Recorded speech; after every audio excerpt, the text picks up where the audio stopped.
Criminal justice experts have been crunching crime numbers and say the data show an increase in the number of Black Americans who've been murdered. They say as a result of calls around the country to defund the police. Is there a concrete link? Let's begin tonight's lightning round right there with KTTH, Seattle Talk Radio host Jason Rantz. Great to have you back, Jason, for this lightning round. So let's start there. What did the numbers say, and who's making this link? Well, the numbers show what we all kind of knew it would show, which was the biggest folks who are victims as a result of the BLM movement to defund police are Black communities. We're seeing a huge surge in violence, murders against Black people, because when you take police out of neighborhoods that are experiencing high levels of crime, and unfortunately in a lot of places in this country, those are Black communities. Guess what? The bad guys take advantage. The criminals continue to commit criminal acts, and there are true victims here. The data never backed up the idea that police were going into neighborhoods and just randomly killing Black people. That was never what the data showed. Everyone on the right side of this issue warned that this was going to happen, and then, of course, it happens. Well, it's tragic to see those numbers up 2020. We've got them there on the screen. It is a shocking jump. Yeah. Okay, let's get to your next story because you broke a little bit of news on this. University of Washington, this is the headline, gender-affirming care reduced depression in 60% of teens in University of Washington study. What did you find the numbers actually showed? Yeah, the data most definitely did not say that, and it was so misleading that the University of Washington had to revise its press materials, and they even pulled down a promotional video. So on depression, they saw a 3% improvement. On anxiety, the transgender teenagers who went on puberty blockers saw no improvement whatsoever. So obviously this is not statistically significant. They made all of these claims that they ended up doing by comparing the patients who went on gender-affirming care to those who didn't. That's it.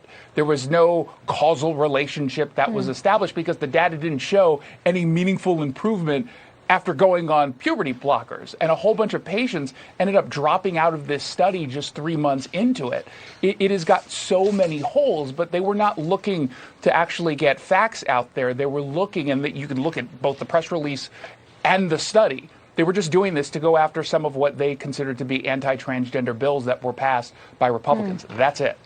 Okay, well, I understand when you started asking questions, some of that stuff started to disappear off the internet, but you had very smartly already recorded and analyzed those things. Okay, I want to get to Washington Post reporter Taylor Lorenz. She's getting a lot of heat, some praising, some, detractors out there saying, listen, she went after somebody who was the person behind the Libs of TikTok account, which basically just, for the most part, cut and pasted and replayed things that people themselves had posted on Twitter. But a huge thing happened. She went to track down this person, talk to family members, and listen, Washington Post says that's what reporters do. That's what journalists do, is go after the story. She says this on tweeting today. Rather than debate doxing, I hope people can read this story and see the striking escalation of attacks against gay and trans people and the crucial role this account has played in the right-wing media ecosystem. What do you make of it? It is just so ridiculous when you're simply curating videos that are public that shows effectively liberals owning themselves. This is not attacking anyone. This is just playing back their own words in their own videos.